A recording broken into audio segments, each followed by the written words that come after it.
இப்போ வந்து நம்ம அந்த எறாவை வந்து எப்படி நம்ம ஃப்ரை பண்ணலான்றத பார்க்கலாம். நான் உங்களுக்கு ஏற்கனவே அந்த மேரினேஷன் சொல்லியிருந்தேன். எறாவை நல்லா வாஷ் பண்ணிட்டு இன்னொரு வாட்டி சொல்லிடுறேன். வாஷ் பண்ணிட்டு கொஞ்சோண்டு மஞ்சப்பொடி, உப்பு போட்டுட்டு, கொஞ்சம் மிளகா பொடி போட்டுட்டு, இஞ்சி பூண்டு பேஸ்ட் போட்டுட்டு நல்லா பெசரி ஒரு 10 மினிட்ஸ் ஃப்ரிட்ஜில் வச்சுடுங்க.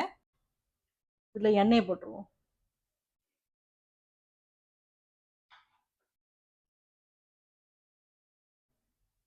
எண்ணெய் வந்து காஞ்சிடுச்சு. இந்த கருவேப்பிலையை போடுவோம்.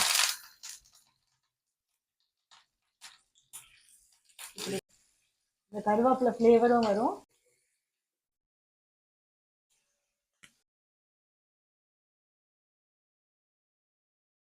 இப்போ பாருங்க, திருப்பி போட்டுருவோம்.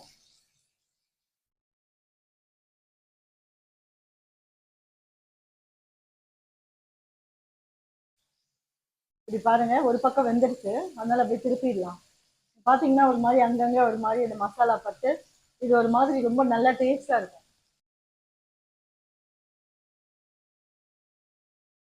இப்போ பாருங்க 7 மினிட்ஸ் முடிஞ்சிருச்சு, 7 to 8 மினிட்ஸ் முடிஞ்சிருச்சு.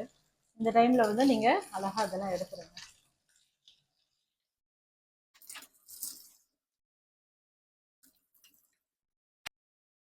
இதை பாருங்க, இவ்வளோ அழகா அந்த பார்பிக்யூ ப்ரான்ஸ் மாதிரி வந்திருக்கு.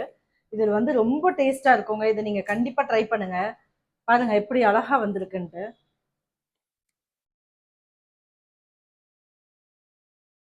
ஸோ நீங்களும் இதை என்ஜாய் பண்ணிட்டு எனக்கு கமெண்ட்ஸ்ல சொல்லுங்க எப்படி இருந்துச்சுன்னு சொல்லி. இது கண்டிப்பா நீங்க ட்ரை பண்ணணும். இது ஒன் ஆஃப் த டெலிகசி இது.